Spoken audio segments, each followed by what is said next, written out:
Hello बच्चों, कैसे हैं आप सब। आई होप आपकी पढ़ाई अच्छी चल रही होगी। आप अपने बोर्ड एग्जामिनेशन की तैयारी अच्छी तरह कर रहे होंगे। तो बच्चों, इसी तैयारी के क्रम में पिछले वीडियो में हम लोगों ने स्टडी किया था कि जीव जनन कैसे करते हैं, और उस वीडियो में हम लोगों ने लगभग 25 क्वेश्चंस को हम लोगों ने प्रैक्टिस किया था, और वो क्वेश्चंस ऑब्जेक्टिव क्वेश्चन था, वस्तुनिष्ठ प्रश्न था। तो आज के इस वीडियो में उसी चैप्टर का पार्ट 2 वीडियो हम लोग लेकर आए हैं, और इस वीडियो में हम लोग पुनः वस्तुनिष्ठ प्रश्न यानी ऑब्जेक्टिव क्वेश्चंस का प्रैक्टिस करेंगे, जो कि आपके बोर्ड एग्जामिनेशन के लिए भी काफ़ी इम्पोर्टेंट है, और साथ साथ विभिन्न प्रतियोगी परीक्षाओं के लिए भी ये काफ़ी इम्पोर्टेंट है। तो चलिए आज का क्लास शुरू करते हैं। तो बच्चों, क्वेश्चन नंबर 26 को हम लोग देखते हैं। जीव किस प्रक्रम द्वारा अपनी संख्या में वृद्धि करते हैं।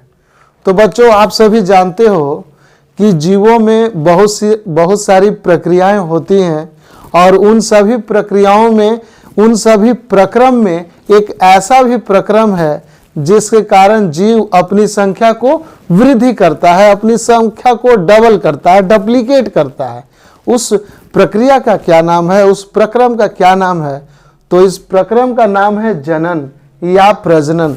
बच्चों, इसे हम लोग इंग्लिश में रिप्रोडक्शन के नाम से भी जानते हैं। तो आपको साथ साथ इंग्लिश टर्म भी जानना है। मैंने अपने वीडियो में कई बार कहा है कि आप साथ साथ इंग्लिश टर्म भी सीखो। यानी जीव जिस प्रक्रम द्वारा अपनी संख्या में वृद्धि करते हैं, उस प्रक्रम का नाम क्या है? जनन या प्रजनन, जिसे हम रिप्रोडक्शन के नाम से जानते हैं। बच्चों, अगला क्वेश्चन है 27। महिला में मासिक चक्र कितने दिनों की होती है?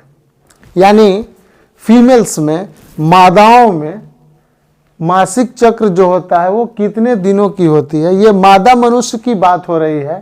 तो महिला में मासिक चक्र कितने दिनों की होती है? तो बच्चों, ये 28 दिनों की होती है।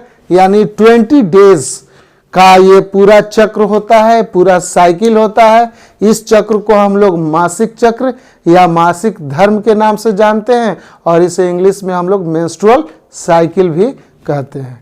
तो बच्चों, इसे हम लोग रज्जोस्राव भी कहते हैं, रज्जोधर्म भी कहते हैं। तो स्त्रियों में ये 28 दिनों का चक्र होता है, और इस चक्र में अंडाशय के अंदर तथा गर्भाशय के अंदर एक क्रमबद्ध तरीके से परिवर्तन होता है, और उसी परिवर्तन के दरमियान रक्तस्राव भी गर्भाशय से होता है। इस चक्र को हम लोग मासिक चक्र या मेंस्ट्रुअल साइकिल कहते हैं, जिसे हम लोग शॉर्ट फॉर्म में MC के नाम से जानते हैं। तो बच्चों, चलिए अगला क्वेश्चन देखते हैं। Question number 28। स्त्रियों में होने वाले प्रजनन चक्र को क्या कहते हैं? जी हाँ बच्चों, अभी अभी मैंने आपको बतलाया, ये क्वेश्चंस पूछे जा सकते हैं ऑप्शन में कि स्त्रियों में या महिलाओं में होने वाले प्रजनन चक्र का क्या नाम है। तो बच्चों, आपको नाम तो जानना होगा कि उस नाम को क्या बोलते हैं। तो उसे हम मासिक चक्र कहते हैं, उसे हम लोग मासिक धर्म कहते हैं, उसे हम रज्जोधर्म कहते हैं, उसे हम ऋतुस्राव कहते हैं, और इंग्लिश में इसको हम लोग क्या बोलते हैं? मेंस्ट्रुअल साइकिल, जिसे हम लोग MC के नाम से जानते हैं। और MC नाम जो है पॉपुलर है, सभी जानते हैं। तो बच्चों, नेक्स्ट क्वेश्चन हम लोग देखते हैं 29। Question number 29। लैंगिक जनन संचारित रोग है। लैंगिक जनन संचारित रोग क्या है भाई? यानी वह रोग जो लैंगिक प्रजनन के द्वारा फैलता है, ऐसे रोग को हम लोग लैंगिक जनन संचारित रोग कहते हैं, जिसे हम लोग इंग्लिश में सेक्सुअली ट्रांसमिटेड डिजीज के नाम से जानते हैं। सेक्सुअली ट्रांसमिटेड डिजीज को हम लोग शॉर्ट फॉर्म में STD के नाम से जानते हैं। तो बच्चों, लैंगिक जनित संचारित रोग कौन कौन से हैं, उसका नाम हम लोगों ने लिख दिया है। एड्स, आप जानते हो कि एड्स क्या है? एक खतरनाक बीमारी है। इसका जो है अभी कोई इलाज प्रॉपरली नहीं मिला है। एड्स यानी ये इम्यून सिस्टम को वीक करता है। सिफिलिस ये भी एक सेक्सुअली ट्रांसमिटेड डिजीज है, यानी ये लैंगिक जनन से संचार होने वाली बीमारी है। गोनोरिया ये भी लैंगिक जनन संचारित रोग है। बच्चों, कभी भी नर मनुष्य और मादा मनुष्य जब आपस में असुरक्षित संभोग करते हैं, असुरक्षित सेक्स करते हैं, तो इस सेक्स के दरमियान, इस असुरक्षित संभोग के दरमियान इस तरह की बीमारी फैल सकती है। ये दोनों पार्टनर को हो सकता है, इसलिए इसका एक ही सुरक्षा है, एक ही बचाव है, और वह बचाव है कि दोनों पार्टनर क्या करें, दोनों पार्टनर में से कोई एक पार्टनर सुरक्षा का उपाय करें, जैसे वो कॉन्डोम का इस्तेमाल कर सकते हैं। तो बच्चों, आपको प्रजनन में ये स्टडी भी करना है कि हम जनसंख्या को कैसे नियंत्रित करें और हम लैंगिक जनन संचारित रोग से कैसे बचें। तो उस बचाव का एक अहम स्टेप है, एक अहम कड़ी है, और वो है कॉन्डोम का इस्तेमाल करना। तो कॉन्डोम का इस्तेमाल करना एक फिजिकल या मैकेनिकल बैरियर है, और उस बैरियर से, उस अवरोधक का इस्तेमाल करके हम अपने बीमारी से, हम अपने शरीर को इस तरह के बीमारियों से बचा सकते हैं। तो चलिए अगला क्वेश्चन हम लोग देखते हैं। क्वेश्चन नंबर 30, किस रचना के द्वारा गर्भ को पोषण एवं ऑक्सीजन दिया जाता है? काफी इंपॉर्टेंट क्वेश्चन है। वह कौन सी रचना है जो गर्भ को पोषण और ऑक्सीजन देता है? यानी बच्चों, हम सभी जानते हैं कि गर्भ महिला के गर्भाशय में पाया जाता है, और वह गर्भ और गर्भाशय दोनों एक दूसरे से जुड़ा होता है। तो एक विशेष प्रकार की रचना पाई जाती है, उस रचना का नाम है प्लासेंटा। तो बच्चों, आप याद रखोगे, placenta is the connecting link between foetus and mother's uterus. यानी प्लासेंटा क्या करता है, वह गर्भ को मदर के गर्भाशय से जोड़ने का काम करता है, और साथ साथ वह गर्भ को पोषण भी प्रदान करता है, और साथ साथ ऑक्सीजन भी प्रदान करता है, और उस रचना का नाम है प्लासेंटा। ठीक है बच्चों, तो चलिए हम लोग अगला क्वेश्चन देखते हैं। क्वेश्चन नंबर 31, लड़कों में यौनावस्था के लक्षणों को नियंत्रण करने वाले हार्मोन हैं। तो बच्चों, लड़कों में जो यौना अवस्था के लक्षण पाए जाते हैं, उसका नियंत्रण कौन सा हार्मोन करता है? तो ये काफी इजी क्वेश्चन है और काफी इंपॉर्टेंट क्वेश्चन है, ये कई बार आ चुका है। तो टेस्टोस्टेरोन नामक हार्मोन है जो कि वृषण के द्वारा स्रावित होता है, और वृषण एक प्रकार का जनन अंग है नर मनुष्य का। तो बच्चों, आपको याद रखना होगा कि वृषण नर मनुष्य में नर जनन का काम करता है, और साथ साथ यह अंतःस्रावी ग्रंथि का भी कार्य करता है। तो बच्चों, हमारे शरीर के अंदर कुल लगभग 9 अंतःस्रावी ग्रंथियां हैं, और उनमें से एक प्रमुख ग्रंथि है वृषण। तो वृषण से जो हार्मोन्स निकलते हैं उसे हम एंड्रोजन्स के नाम से जानते हैं, और उस एंड्रोजन हार्मोन में एक इम्पॉर्टेंट हार्मोन पाया जाता है जिसे हम टेस्टोस्टेरोन कहते हैं। और यह टेस्टोस्टेरोन क्या है? मेल सेक्स हार्मोन है, नर लैंगिक हार्मोन कहलाता है। और यह पुरुषों में, यह लड़कों में, यानी यह किशोर में क्या करता है? यौनावस्था के लक्षणों को नियंत्रित करता है। यह द्वितीयक लैंगिक लक्षण को नियंत्रित करता है, सेकेंडरी सेक्सुअल कैरेक्टर को कंट्रोल करता है। तो चलिए क्वेश्चन नंबर 32 देखते हैं। मनुष्य के शुक्राणु में गुणसूत्रों की संख्या कितनी होती है? तो बच्चों, मनुष्य के शुक्राणु में टोटल गुणसूत्रों की संख्या कितनी होगी? तो 23 होगी। कैसे 23 होगी? तो हम सभी जानते हैं कि मनुष्य के कोशिकाओं में कुल गुणसूत्रों की संख्या 46 होती है, 46 होती है। लेकिन जब जनन अंग की कोशिकाओं में जब अर्धसूत्री विभाजन होता है, जब मियोसिस सेल डिवीजन होता है तो वहां गुणसूत्र की संख्या आधी हो जाती है, और जब शुक्राणु का निर्माण होता है तो उसमें गुणसूत्रों की संख्या आधी हो जाती है। इसलिए शुक्राणु में गुणसूत्रों की संख्या 23 होती है। तो बच्चों, मादा के शरीर में जो अंडा बनता है, जो अंडाणु का निर्माण होता है, वहां भी गुणसूत्रों की संख्या 23 ही होती है। तो मनुष्य के शुक्राणु में जो गुणसूत्रों की कुल संख्या है वो 23 है, और मादा मनुष्य के अंडाणु में जो गुणसूत्रों की संख्या है वो भी 23 है। ठीक है, तो इसको याद रखोगे। 32 क्वेश्चन हम लोगों ने कर लिया, और 33 भी सेम क्वेश्चन था, लेकिन अंतर यही था कि अंडाणु में गुणसूत्रों की संख्या कितनी होती है, तो 23, और मनुष्य के शुक्राणु में गुणसूत्रों की संख्या कितनी होती है, तो इसका सही आंसर क्या है, 23। आप याद रखिएगा। अगला क्वेश्चन है क्वेश्चन नंबर 34, गुणसूत्र कहाँ पाए जाते हैं।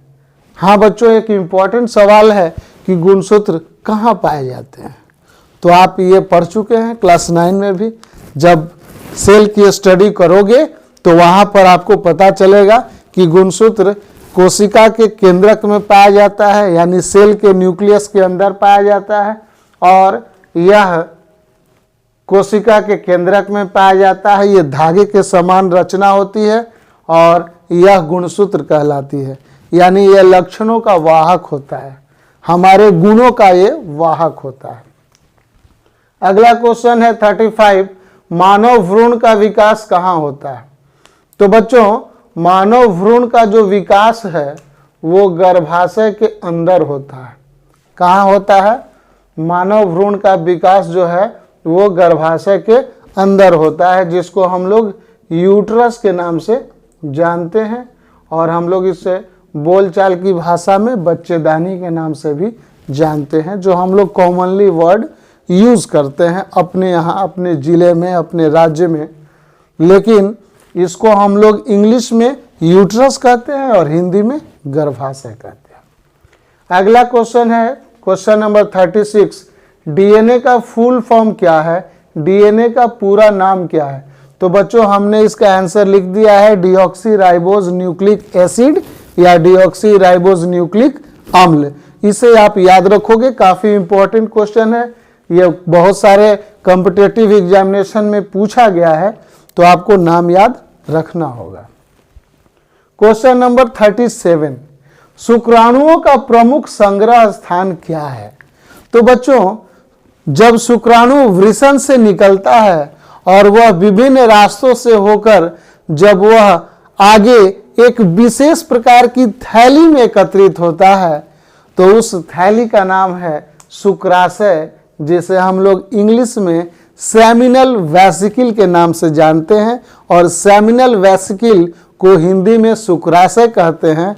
और वह एक ऐसी थैली है जिसमें शुक्राणु या स्पर्म क्या करते हैं, रेस्ट करते हैं, और वहीं उनको न्यूट्रिशन प्रोवाइड किया जाता है। वहाँ नर्स सेल पाई जाती हैं, और नर्स सेल क्या करती हैं, उनको न्यूट्रिएंट्स प्रोवाइड करती हैं। अगला क्वेश्चन है बच्चों क्वेश्चन नंबर 38, एड्स किसके कारण से होता है।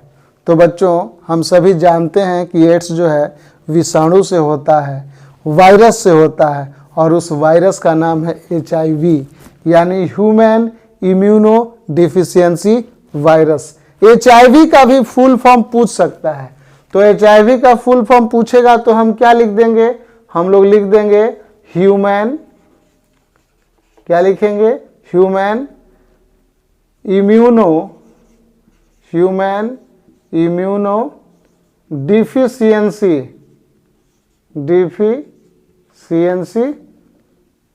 वायरस। वायरस का मतलब होता है विषाणु, और यह वायरस क्या होता है, न तो सजीव होता है ना ही निर्जीव होता है। लेकिन जैसे ही ये किसी भी सजीव के कोशिकाओं में प्रवेश करता है, यह सजीव की तरह व्यवहार करता है, और जब यह बॉडी से बाहर होगा तो बिल्कुल निर्जीव के कणों की तरह यह व्यवहार करता है। बच्चों, अगला जो क्वेश्चन है क्वेश्चन नंबर 39, लड़कियों में यौवन की आयु क्या होती है। तो बच्चों लड़कियों में प्यूबर्टी एज क्या होती है, इस दौरान लड़कियां जो हैं वो गैमिट बनाना प्रारंभ करती हैं, या इस हम कह सकते हैं कि इस अवस्था में लड़कियां जो हैं अंडा देना शुरू करती हैं, या हम कह सकते हैं कि मासिक स्राव जो है वो शुरू हो जाता है। तो लड़कियों में यौवन की आयु क्या होती है, तो वो 10 से 12 वर्ष होता है, यानी लड़कियों में जो प्यूबर्टी की एज है वो 10 से 12 वर्ष में ही ये स्टार्ट हो जाता है। क्वेश्चन नंबर 14, अंडोत्सर्ग कब होता है? तो बच्चों अंडोत्सर्ग एक ऐसी प्रक्रिया है जिसमें अंडा या मादा अंडाणु जो है वो अंडाशय से बाहर निकलता है, यानी हम कह सकते हैं कि अंडोत्सर्ग एक ऐसी प्रक्रिया है जिसमें अंडा जो कि मादा के अंडाशय में बनता है वहां से रिलीज होता है, वहां से निकलता है। और कब होता है, तो रज्जोस्राव के 12 से 14 दिन के बाद, यानी एक साइकिल होती है, एक चक्र होता है, और उस चक्र में जब महिलाओं के योनि मार्ग से जब रक्तस्राव शुरू होता है, और जब रक्तस्राव शुरू होता है तो उस दिन से लेकर 12 से 14वें दिन के बीच क्या होता है, अंडा बाहर निकलता है। उसको हम लोग बोलते हैं अंडोत्सर्ग, और इसे इंग्लिश में हम लोग ओवुलेशन के नाम से जानते हैं। तो अगला क्वेश्चन है बच्चों, क्वेश्चन नंबर 41, योनि के अंदर एक पतली झिल्ली होती है जिसे क्या कहते हैं? तो बच्चों योनि के अंदर फीमेल्स में, लड़कियों में, महिलाओं में योनि के अंदर एक पतली झिल्ली होती है, और उस झिल्ली को हम लोग हाइमेन के नाम से जानते हैं। ये हाइमेन एक झिल्ली है, और इस झिल्ली के बारे में लड़कों में या पुरुषों में बहुत ज़्यादा चर्चा होती है कि जिस लड़कियों की योनि में झिल्ली टूटी हुई है या झिल्ली नहीं है, रप्चर है, तो वह लड़की जो है वो सेक्सुअली एक्टिव है। तो बच्चों ऐसी बात नहीं है कि जिस लड़कियों की योनि में अगर हाइमेन टूटी हुई है, हाइमेन फ्रैक्चर है, सॉरी फ्रैक्चर नहीं बोलेंगे, हाइमेन रप्चर है, तो वो रप्चर किसी भी कारण से हो सकता है कि वो घुड़सवारी से हो सकता है लड़कियां साइकिल चलाती हैं उससे हो, या खेल कूद में भाग लेने से हो। तो ये अपने दिमाग से ये बात निकाल दीजिए कि अगर लड़कियों की योनि में अगर हाइमेन पहले से रप्चर है या टूटा हुआ है, या हाइमेन जो है वो नष्ट हो चुका है, तो इसका मतलब वह सेक्सुअली एक्टिव है, ऐसी बात नहीं है।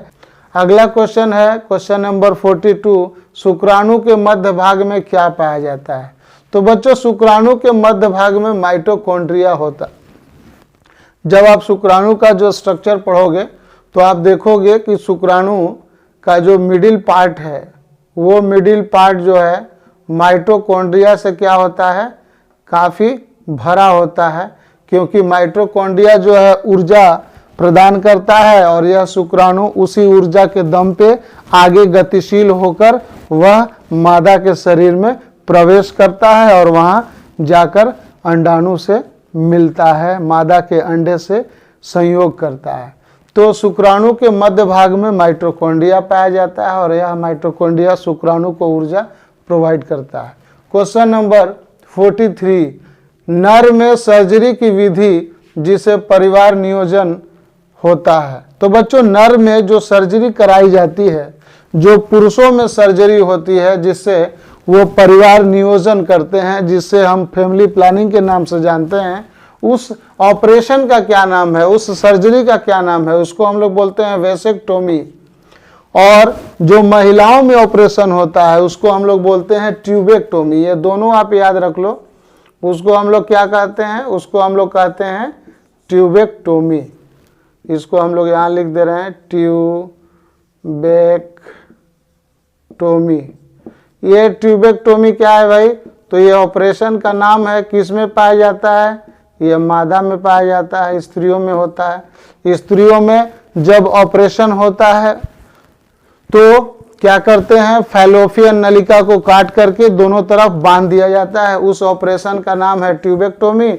और जो नर में सर्जरी की विधि है, तो नर में जो वृषण से जो नली निकलती है जिसे हम शुक्रवाहिका या वास डिफरेंस कहते हैं, उसको काट करके सिल्क के धागे से बांध दिया जाता है। इस ऑपरेशन का नाम है वेसेक्टोमी। तो याद रखिएगा टेक्निक क्या है, अगर टी आगे लगा है तो वो फैलोपियन ट्यूब है, महिलाओं के लिए ऑपरेशन है। अगर वी लगा है तो यह पुरुषों के लिए ऑपरेशन की विधि है। अगला क्वेश्चन है क्वेश्चन नंबर 44, भ्रूण को पोषण कहाँ से मिलता है। तो ये बहुत अच्छा इंपॉर्टेंट क्वेश्चन है बच्चों। भ्रूण को पोषण कहाँ से मिलता है, तो माँ के रक्त से मिलता है, माँ के ब्लड से भ्रूण को पोषण मिलता है। तो ये सारे इंपॉर्टेंट क्वेश्चंस हैं आपके बोर्ड एग्जामिनेशन के लिए और साथ साथ आपके विभिन्न प्रतियोगी परीक्षाओं के लिए। तो बच्चों इस पूरे वीडियो में, जो कि ये 2 भागों में बटा हुआ था, पहले वीडियो में हम लोगों ने टोटल क्वेश्चंस 25 किए थे और इस वीडियो में हम लोगों ने उसी को कंटिन्यू करते हुए हम लोगों ने 44 तक टोटल ऑब्जेक्टिव क्वेश्चंस किए।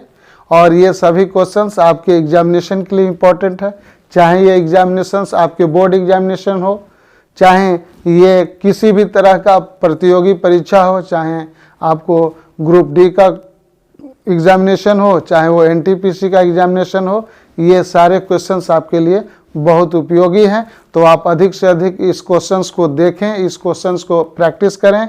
और वैसे बच्चे जो मेरे चैनल पे नए हैं और ये वीडियो देख रहे हैं, तो चैनल को ज़रूर सब्सक्राइब करें।